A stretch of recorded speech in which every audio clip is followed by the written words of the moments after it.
کیا آپ جانتے ہیں رمضان مبارک کتنا عظیم مہینہ ہے؟ جی ہاں، وہ مہینہ تشریف لا رہا ہے جسے حدیث پاک میں سید الشہور یعنی تمام مہینوں کا سردار کہا گیا۔ وہ مبارک مہینہ آ رہا ہے کہ اس کی پہلی رات سے آسمانوں کے دروازے کھول دیے جائیں گے، پھر آخری رات تک، لاسٹ نائٹ تک وہ دروازے بند نہیں ہوں گے۔ جو اس مہینے میں ایک سجدہ کرے اسے اس کے لیے 1500 نیکیاں لکھی جاتی ہیں، اور جنت میں سرخ یاقوت کا گھر بنایا جاتا ہے۔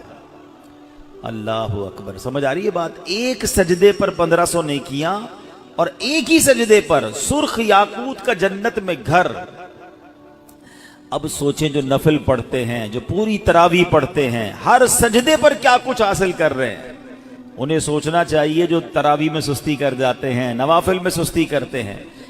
دل پر چوٹ کرنے کے لیے ایک جملہ کہہ دیتا ہوں، باقی پھر آگے چلتے ہیں، کہ اگر یہ کہہ دیا جائے کہ ماہ رمضان میں جو جتنے سجدے کرے گا اسے اتنے 1000 روپے ملیں گے، پھر بتائیں کتنے سجدے کریں گے؟ اچھا جناب، جو ماہ رمضان میں پوری تراویح پڑھے گا اسے جناب کورنگی کی ایک بڑی سوسائٹی میں ایک پلاٹ دیا جائے گا، 20 رکعت پوری پڑھے، بندہ کہ 20 کے بعد کہیں کہ کچھ اور بھی پڑھ لیتا ہوں، ایک پورا پلاٹ مل جائے گا ہر سجدے پر۔ کراچی میں نہیں، پاکستان کے پوش ایریا میں نہیں، جنت میں سرخ یاقوت کا گھر دیا جا رہا ہے۔ تو کتنے سجدے کرنے چاہیے رمضان میں؟ وارے نیارے ہو گئے نا، اتنا آسان، سبحان اللہ۔ اور سنو، وہ مہینہ آ رہا ہے کہ جو ماہ رمضان کا پہلا روزہ رکھتا ہے اس کے پچھلے گناہ معاف کر دیے جاتے ہیں۔ صبح سے شام تک 70,000 فرشتے اس کے لیے دعائیں مغفرت کرتے ہیں۔ آج دنیا میں پتہ ہے ہم کسی بڑے بزرگ شخصیت کو ڈھونڈ رہے ہوتے ہیں، کسی عالم دین سے پیار ہوتا ہے، کسی پیر صاحب سے محبت ہوتی ہے، بندہ کہتا ہے جا کے یار ان سے دعا کروا لوں، میرا کام ہو جائے گا۔ اللہ کے فرشتے، اور وہ بھی کتنے؟ 70,000 صبح سے شام تک روزہ دار کے لیے دعائیں کر رہے ہیں، سبحان اللہ، جس میں نفل کا ثواب فرض کے برابر، فرض کا ثواب 70 گنا بڑھا دیا جائے گا۔ رمضان مبارک کی جب پہلی رات آتی ہے، اللہ پاک اس امت کی طرف نظر رحمت فرماتا ہے، اور جس پر اللہ نظر رحمت فرمائے اسے کبھی عذاب نہ دے گا۔ اس سے کیا پتہ چل رہا ہے؟ 2-3 باتیں آ گئی ہیں کہ پہلی رات بڑی امپورٹنٹ ہے، آخری رات تو ہے ہی امپورٹنٹ، وہ بعد میں بتاؤں گا، مگر چونکہ ابھی پہلی رات آنے والی ہے نا، first night of Ramzan is very important. آپ نے سنا اس رات ہمیں یہ 2 رکعتیں پڑھنی ہیں، پھر فرمایا اس رات اللہ جس پر نظر رحمت فرمائے گا اس پر کبھی عذاب نہیں ہوگا، اور پھر کیا فرمایا کہ پہلی رات آسمانوں کے دروازے کھول دیے جاتے ہیں، سبحان اللہ۔ تو یہ خاص رات ہے، فرمایا اس مبارک مہینے میں بخشش کے پروانے بانٹے جائیں گے۔ کون سا وقت بڑا سینسیٹیو ہے؟ جو افطار کا وقت ہے نا، یہ بڑا سینسیٹیو ہے، بڑا حساس، بڑا خوبصورت وقت ہے۔ حدیث پاک میں آتا ہے جس کا مضمون ہے ہر روز افطار کے وقت 10 لاکھ گناہگاروں کی بخشش کی جائے گی۔ اور اس مبارک مہینے میں جب جمعہ آئے گا نا، رمضان میں جتنے جمعے ہوں گے، فرمایا تب تو وارے نیارے ہو جائیں گے، جمعرات کی مغرب سے لے کر غروب آفتاب سے جمعے کے غروب آفتاب تک، یہ جو 24 آورز ہیں، یہ جو دن رات ہے، فرمایا ہر گھڑی میں 10 لاکھ گناہگار جہنم سے آزاد کر دیے جاتے ہیں۔ اور وہ بھی کون سے؟ جن پر جہنم واجب ہو چکی تھی، گناہوں کی وجہ سے جن پر جہنم واجب ہو گئی، وہ گناہگار بخشے جائیں گے۔ اللہ اکبر۔ اب سوچو یہ رمضان کیسا مہینہ ہے، اس کی کتنی خوشی ہونی چاہیے، کتنی پریپریشن ہونی چاہیے۔ افطار کا وقت تو اتنا نازک وقت ہے کہ 10 لاکھ بخشے جا رہے ہیں۔ ہم افطار میں کس کام میں لگے رہتے ہیں؟ بھائی سموسے آگے کے نہیں آئے، پکوڑے آگے کے نہیں آئے، شربت کہاں ہے، دہی بلے کہاں ہے، فلاں چیز کہاں ہے، گھر میں ایک افراتفری مچی ہوئی ہوتی ہے۔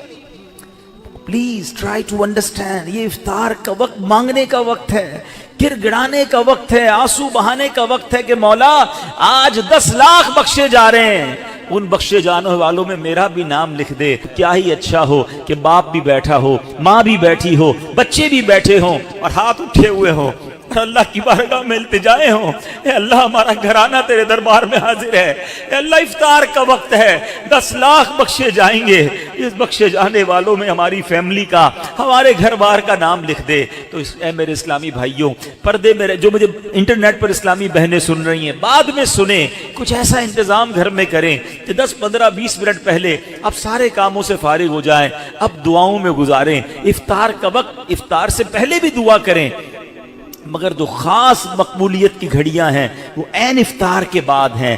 افطار میں لگ جاتے ہیں ہم، کوئی کھجور کھا لی، پانی پی لیا، دوبارہ ہاتھ اٹھائیں، دوبارہ مانگیں، یہ وقت ہے مانگنے کا، یہ قبولیت کی گھڑیاں ہیں۔ اللہ کرے کہ ہم ان لمحات کو پراپر انداز میں، صحیح انداز میں گزارنے میں کامیاب ہو جائیں۔ آپ کے گھر پہ جیسا مہمان آتا ہے آپ ویسی تیاری کرتے ہیں نا، کوئی دور کا مہمان، نارمل مہمان، آپ نارمل سی تیاری کرتے ہیں، اسپیشل مہمان آپ اسپیشل تیاری کرتے ہیں۔ کچھ مہمان ایسے ہوتے ہیں جن کے آنے کے لیے انتظار ہوتا ہے، یقین نہیں آتا وہ ہمارے گھر آ رہے ہیں، بندہ گھر بھی سجاتا ہے، صفائی بھی کرتا ہے، خوشبو بھی لگاتا ہے، اچھے اچھے کھانے بناتا ہے، مہمان کی تیاری ہے نا۔ تو رمضان یہ رب کی طرف سے ہمارے لیے مہمان آ رہا ہے، ہماری بخشش کروانے آ رہا ہے، ہمیں اپنے آپ کو سجانا ہے، اپنے کردار کو سجانا ہے، اپنی صحت کا بھی اس لیے خیال رکھو کہ میں اب ایسے الٹے سیدھے کھانے نہ کھاؤں رمضان سے پہلے۔ پتہ ہے جس کی شادی ہونے والی ہوتی ہے تو دولہے کو لوگ کہتے ہیں بھائی ذرا خیال رکھنا، شادی والے دن ہی بیمار مت ہو جانا، ایک ہفتہ پہلے سے احتیاط کرواتے ہیں، زیادہ سفر نہیں کرواتے، زیادہ تھکن والا کام نہیں کرواتے۔ تو کیا ہی اچھا ہو کہ ماہ رمضان سے پہلے ہم اپنی صحت کا خیال رکھیں، تھوڑا سا ریسٹ کریں، مجھے روزے رکھنے ہیں، مجھے انشاءاللہ تراویاں پڑھنی ہیں، اپنے کام کاج کو موڈیفائی کریں۔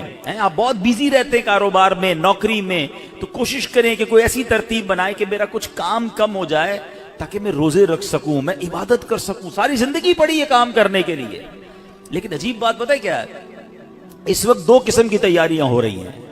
ہوں گے کچھ نیک لوگ جو انشاءاللہ عبادت کی تیاریاں، تلاوت کی تیاریاں، خوب روزے، تراویح اور اس کے بارے میں سوچ رہے ہوں گے، مگر کچھ لوگ وہ ہیں جو اس وقت اسٹاک جمع کر رہے ہوں گے، کاروبار کیسے چمکانا ہے، کون سی آئٹم کا ریٹ بڑھ جائے گا، وہ کاروباری لوگ پیسے کمانے کی تیاری کر رہے ہوں گے۔ کچھ گھر والے وہ ہوں گے جو یہ سوچ رہے ہوں گے بھئی رمضان میں پکانا کیا ہے، کھانا کیا ہے، کون سی آئٹم لینی ہے۔ رمضان کھانے پینے کے لیے نہیں آتا۔ اچھا ویسے بڑی عجیب بات ہے، ذرا سوچیں آپ کہ ماہ رمضان میں ہم روزے رکھتے ہیں، لاجیکلی تو سمجھ یہ آتا ہے کہ ہمارا وزن ٹھیک تھوڑا کم ہو جانا چاہیے، ہم تھوڑے سمارٹ ہو جائیں، مگر کئی لوگ وہ ہیں جن کا رمضان میں وزن بڑھ جاتا ہے۔ کیوں بھائی؟ اس لیے کہ سحری میں زیادہ کھاتے ہیں، پورا دن روزہ رکھنا ہے، رات زیادہ اس لیے کھاتے ہیں کہ پورا دن روزہ رکھا تھا، پھر 2 بار اور کھاتے ہیں کہ کل پھر روزہ رکھنا ہے۔ تو عام دنوں میں 2 بار کھاتے ہیں، رمضان میں 4-5 بار کھاتے ہیں، اور وہ کھاتے ہیں جو نہیں کھانا چاہیے۔ پورا سال جو چیز نہیں کھاتے وہ رمضان میں کھاتے ہیں، پھر موٹے ہو جاتے ہیں، طبیعت خراب ہو جاتی ہے، گلے خراب ہو جاتے ہیں۔ نہیں، ماہ رمضان تو کم کھانے کا مہینہ ہے، فریش ہونے کا مہینہ ہے۔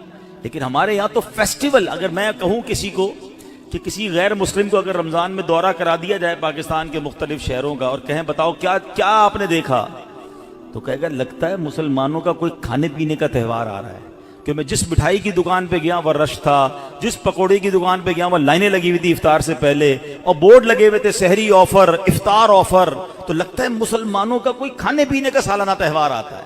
کتنی عجیب بات ہے یار، جس مہینے میں پورا دن کھانے پینے سے رکنا ہے، اس مہینے میں سارا دن رات کھانے پینے کی باتیں ہو رہی ہوتی ہیں۔ مجھے بتائیں نا، ہم دوست آپس میں ملتے کیا بات کرتے ہیں؟ یار سناؤ آج سحری کہاں کرنی ہے، اچھا بھائی افطار کہاں کرنا ہے، رات کدھر چلنا ہے کھانے کے لیے۔ ارے بھائی یہ بات کون کرے گا؟ تراویح کدھر پڑھنی ہے، آج تلاوت کدھر کرنی ہے، تہجد کہاں پڑھنی ہے، علم دین کی محفل کدھر سجی ہوئی ہے، ذکر و اذکار میں آج بیٹھ کے کدھر کرنا ہے، آج مل کے اللہ کی بارگاہ میں گر گڑا کر دعائیں کہاں کرنی، یہ گفتگو کیوں نہیں ہوتی؟ ماہ رمضان تو نیکیوں کا اجر بڑھا دیا گیا، مگر دماغ میں ایک ہی بات گھوم رہی ہوتی ہے، یا دوسری آج کل کھیل کود شروع ہو گیا رمضان میں۔ ایسا نہ کریں۔ ماہ رمضان کے کیسے کیسے فضائل ہیں ذرا سنیے گا۔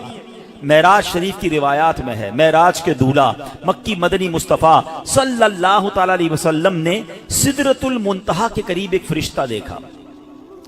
آپ فرماتے لم ار مثلہ، یعنی ایسا نرالا فرشتہ میں نے کبھی نہیں دیکھا۔ نبی پاک فرما رہے تو آپ فرماتے ہیں کہ میں نے ایسا نرالا فرشتہ تو کبھی نہیں دیکھا تھا.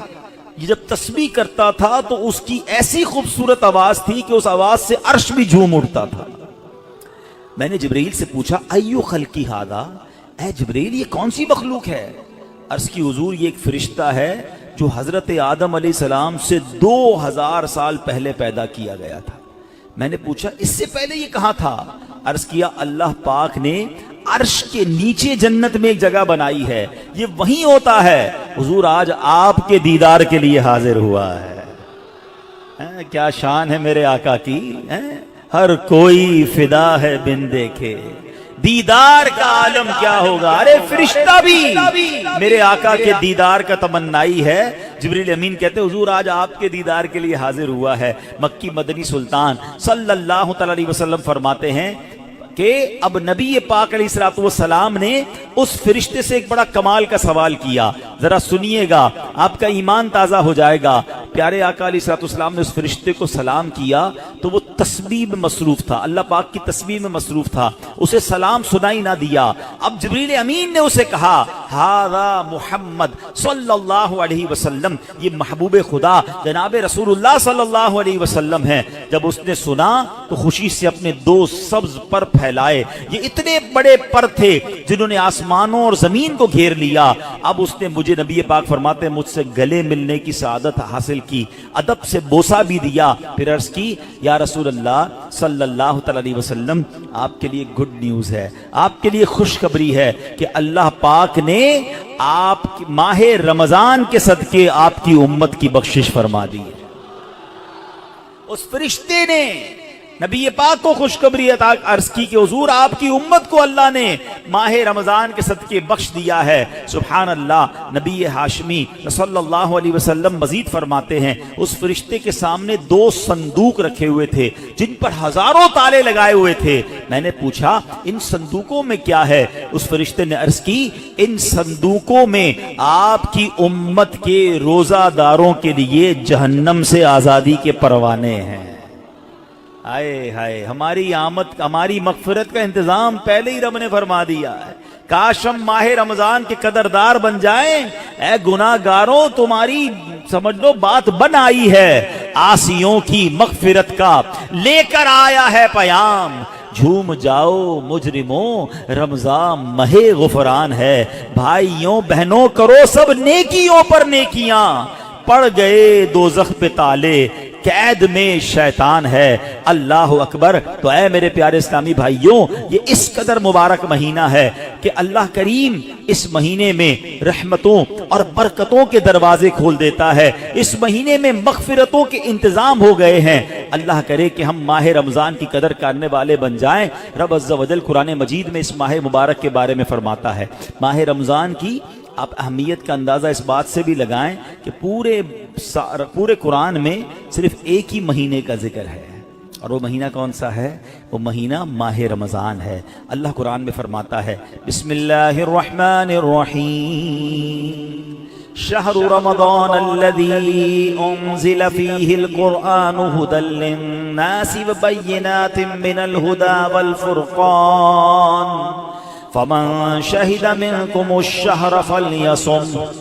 ترجمہ کنز العرفان. رمضان کا مہینہ ہے جس میں قرآن نازل کیا گیا، جو لوگوں کے لیے ہدایت اور رہنمائی ہے اور فیصلے کی روشن باتوں پر مشتمل ہے. تو تم میں جو کوئی یہ مہینہ پائے تو ضرور اس کے روزے رکھے. سبحان اللہ.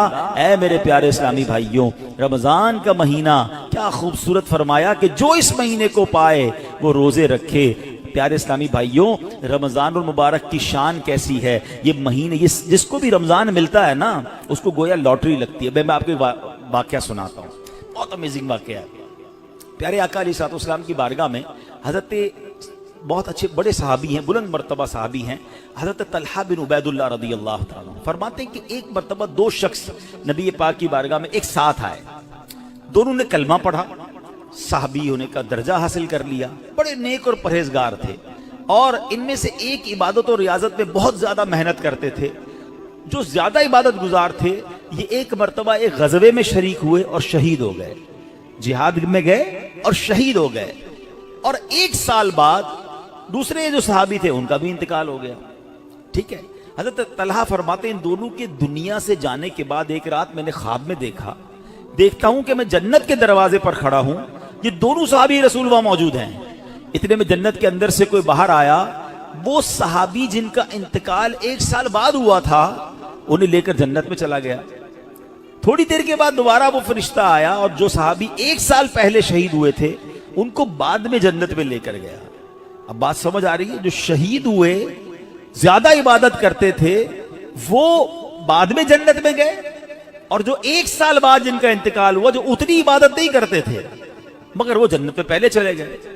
اچھا کمال دیکھو صحابہ کرام علیہ رضوان کا, کہ جو بھی خواب دیکھتے تھے, جو بھی ذہنوں میں سوال ہوتا تھا, ڈائریکٹلی نبی پاک علیہ الصلوۃ والسلام کی بارگاہ میں آ جاتے. ان کے پاس کیسی نعمت موجود تھی کہ اس کا مسئلے کا حل تو نبی پاک نے کرنا ہے. کہا حضور یہ کیا ماجرا ہے, شہید وہ ہوئے, عبادت بھی زیادہ کرتے تھے, جنت میں وہ بعد میں جا رہے ہیں, جن کا انتقال بعد میں ہوا حضور وہ پہلے جا رہے ہیں جنت میں. اللہ اکبر. تو نبی پاک علیہ الصلوۃ والسلام نے کیا خوبصورت جواب دیا. فرمایا یہ دوسرے صحابی 1 سال زیادہ زندہ نہیں رہے؟ کہاں جی حضور یہ تو 1 سال زیادہ زندہ رہے. تو فرمایا کیا 1 سال زیادہ زندہ رہنے والے نے 1 سال پہلے شہید ہونے والے سے زیادہ روزے نہیں رکھے 1 سال؟ فرمایا ہاں روزے تو رکھے. تو نبی پاک نے پوچھا کیا اس 1 سال بعد والے نے سجدے زیادہ نہیں کیے؟ عرض کیا جی حضور سجدے بھی زیادہ کیے. تو نبی پاک نے فرمایا بس اسی وجہ سے ان دونوں کے درمیان زمین و آسمان کا فرق ہے. بات سمجھ آ رہی ہے؟ مومن اور نیک آدمی کی لمبی عمر یہ اس کے لیے بہت بڑی سمجھ لو فائدہ ہے کہ وہ جتنا جیتا ہے اتنے سجدے زیادہ کرتا ہے, اتنے رمضان اسے ملتے ہیں. ابھی 15 شعبان کو نوافل پڑھے تھے نا, 2 رکعت یہ بھی تو تھے نا کہ اللہ ہمیں درازی عمر بالخیر عطا فرما. یاد رکھیے گا بندہ نیک ہو اور عمر طویل ہو تو اس کے وارے نہیں آ رہے ہیں, لیکن اگر بندہ گناہ گار ہے اس کی عمر بڑی ہو جائے تو وہ تو مارا گیا نا. اس کی تو روز نماز قضا ہو رہی ہے, اس کے رمضان کے روزے بھی قضا ہو رہے ہیں, وہ روز جھوٹ بول رہا ہے, وہ روز حرام کما رہا ہے, تو اس کا تو گناہوں کا میٹر جاری ہے نا. یہ لوگ بڑی عمر کی جو دعا کرتے ہیں نا, بڑی اچھی نعمت ہے یہ, لیکن اللہ سے ہمیشہ یہ دعا کریں کہ مولا نیکیوں والی طویل عمر عطا فرما, عافیت والی طویل عمر عطا فرما. تو پتہ چلا کہ پھر رمضان آ رہا ہے میری بخشش کروانے. تو پتہ چلا کہ ماہ رمضان یہ ہمارے لیے بہت بڑا احسان ہے. اللہ خیر سے رمضان عطا کر دے, اس کو ضائع نہ ہونے دینا, اس کو خوب نیکیوں میں گزارنا. پچھلے گناہوں کی معافی کا ایک اور چانس دیا جا رہا ہے, مغفرت کا گویا ایک اور موقع آنے والا ہے. اللہ کرے کہ ہم اس کی قدر کرنے میں کامیاب ہو جائیں. نبی پاک کیا کرتے, میرے آقا جب چاند نظر آتا نا سبحان اللہ, تو پیارے آقا علیہ الصلوۃ والسلام قبلے کی طرف رک کر کے یوں دعا مانگتے. ذرا دعا دیکھیے گا کون سی ہے. آقا کی دعا کیا ہوتی, اللہم احلہ علینا بالامن والامانہ والسلامة والعافية المجللة ودفاع الأسقام والعون على الصلاة والصيام والقيام وتلاوة القرآن. اللهم سلمنا لرمضان وسلمه منا حتى ينقضي وقد غفرت لنا ورحمتنا وعفوت عنا.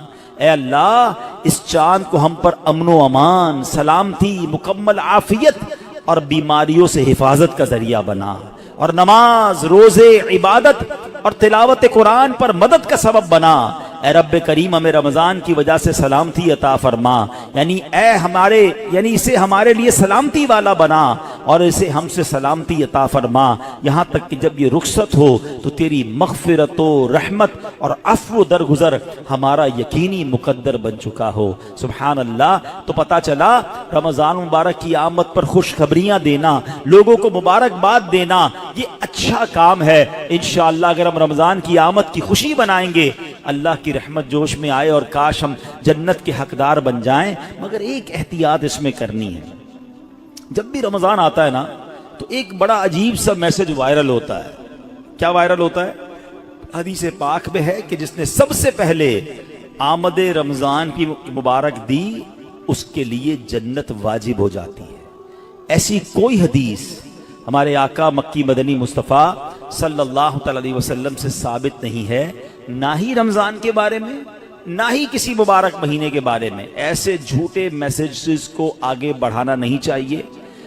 جو بھی آپ کو میسج بھیجے اس کو محبت کے ساتھ سمجھائیں کہ ایسی کوئی حدیث نہیں ہے. حدیث پاک ذرا غور سے سن لیں. جو ہر میسج آگے فارورڈ کر دیتے ہیں نا, پہلے چیک تو کریں یہ حدیث ہے بھی کہ نہیں. ہم کہیں جھوٹی حدیث یا جھوٹی بات پھیلانے کا سبب تو نہیں بن رہے. حدیث پاک سنیے گا, من کذب علی متعمدا فلیتبوأ مقعدہ من النار. آقا فرماتے جس نے مجھ پر جان بوجھ کر جھوٹ باندھا, مثلا نبی پاک علیہ الصلوۃ والسلام نے کوئی بات فرمائی نہیں تھی اور یہ کہہ دیا کہ پیارے آقا علیہ الصلوۃ والسلام کی حدیث ہے, تو ایسا بندہ اپنا ٹھکانہ جہنم میں بنا لے. تو بالکل بھی لوگ اچھا یہ تو عجیب ہے نا, کہیں بیٹھے اللہ قرآن میں یہ فرماتا ہے بھائی, قرآن میں آیا ہے, کدھر آیا ہے بھائی یہ اس کو بھی نہیں پتا ہے, حدیث میں یہ بات آئی ہے. بھائی کون سی حدیث کس کتاب ہے پتا کچھ نہیں ہے, اپنی طرف سے بولی جا رہے ہیں. بھائی کس نے کہا ہے آپ کو قرآن میں آیا ہے حدیث میں آیا ہے؟ آپ کو جب پتا نہیں ہے, آپ کو یاد نہیں, اتنا سخت معاملہ ہے نبی پاک کی طرف جھوٹ باندھنا ہے. اور آقا نے کیا فرمایا, اپنا ٹھکانہ جہنم بنایا. تو آپ کہہ دیں میں نے کہیں پڑھا ہے, ہو سکتا ہے میں نے کہیں سنا ہے. قرآن اور حدیث کی بات کرتے تو لرزہ آ جانا چاہیے. ایک زبر زیر پیش کا ہم فرق نہیں کر سکتے قرآن میں. جناب اللہ نے قرآن میں یہ فرمایا, تم کو نہیں پتا قرآن میں یہ ہے, بحث کریں گے اور قرآن کو بیچ میں لے آئیں گے. یہ ہماری خواتین بھی بہت کرتی ہیں. تو مہربانی کر کے اسے توبہ کریں. اور ان معاملات میں جب تک آپ کے سامنے, آپ دیکھیں آج کروڑوں لوگوں کی تقدیریں بدلنے والے, لاکھوں ہزاروں حافظ اور عالم بنانے والی شخصیت امیر اہل سنت, نہ جانے کتنی ہزاروں ان کو حدیثیں یاد ہوں گی, کتنی روایتیں اور آیتیں یاد ہیں. مگر آج بھی آپ مدنی مذاکرے میں دیکھیں یہ کیوں, یہ ہماری تربیت کے لیے کہ وہ پہلے قرآن کی کوئی آیت پڑھنی ہے تو لکھا ہوا سامنے لاتے ہیں, حدیث پڑھنی ہے تو پورا پڑھ کے سناتے ہیں, تاکہ ایگزیکٹلی وہی لفظ لوگوں کے سامنے جائے جو نبی پاک کے مبارک دہن مبارک سے نکلا ہے. میارے آقا علیہ الصلوۃ والسلام کا ہر وہ لفظ جو نبی پاک کی زبان اقدس سے نکلا ہے, وہ چونکے چنانچے جیسا کہ کر کے نہیں, ایگزیکٹلی وہ بیان کرنے کی کوشش کرتے ہیں. اور یہ تربیت ہے دنیا بھر کے دعوت اسلامی والوں, بلکہ میں کہتا ہوں ساری دنیا کے مسلمانوں کے لیے, کہ بات کس کی کر رہے ہو یار, کس کی زبان سے وہ جملہ نکلا ہے آپ کو پتا ہے؟ پوچھو میرے اعلیٰ حضرت سے وہ زبان کیسی ہے, اس کی گفتگو کیسی ہے. میرے رضا کہتے ہیں وہ دہن جس کی ہر بات وحی خدا, وہ دہن جس کی ہر بات وحی خدا, چشمہ علم و حکمت پہ لاکھوں سلام, وہ زبان جس کو سب کن کی کنجی کہیں, اس کی نافذ حکومت پہ لاکھوں سلام. تو ہماری آپ کی جرت نہیں ہونی چاہیے کہ حدیث میں اپنی طرف سے حاشیے لگائیں, اپنی طرف سے معاذ اللہ قرآن پاک کے بارے میں. بعض اوقات تو یہ بات ایمانیات پر آ جائے گی اگر اپنی طرف سے کوئی بات ایڈیشن کر رہا ہے, تو بڑے احتیاط کی حاجت ہے. البتہ ماہ رمضان ایک اور خوبصورت آیت سنیے گا.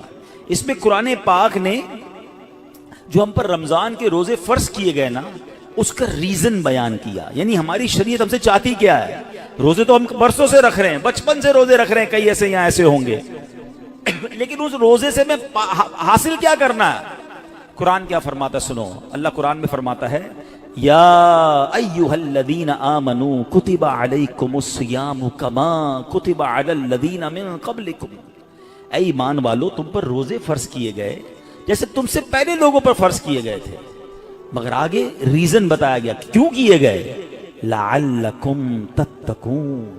قرآن کہتا ہے تاکہ تم پرہیزگار بن جاؤ.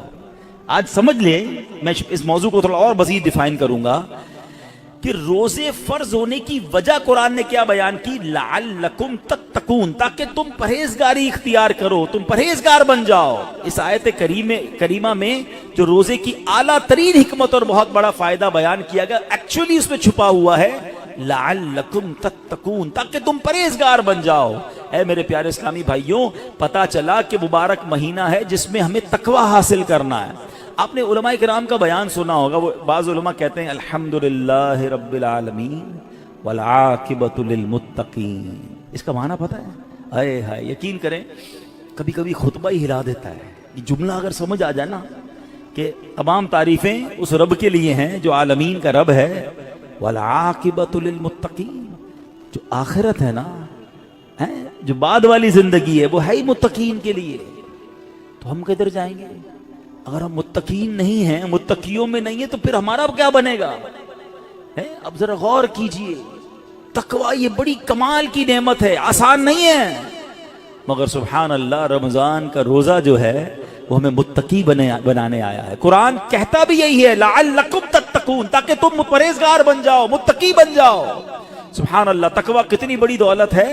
حضرت ابو سعید خدری رضی اللہ تعالیٰ عنہ سے روایت ہے، رسول اکرم نور مجسم شفیع معظم صلی اللہ علیہ وسلم نے ایک صحابی کو نصیحت کرتے ہوئے فرمایا علیک بتقوی اللہ فإنہ جماع کل خیر، تم پر تقوی لازم ہے کہ بے شک تقوی تمام بھلائیوں کا مجموعہ ہے. تمام بھلائیوں کا کمبینیشن کیا ہے؟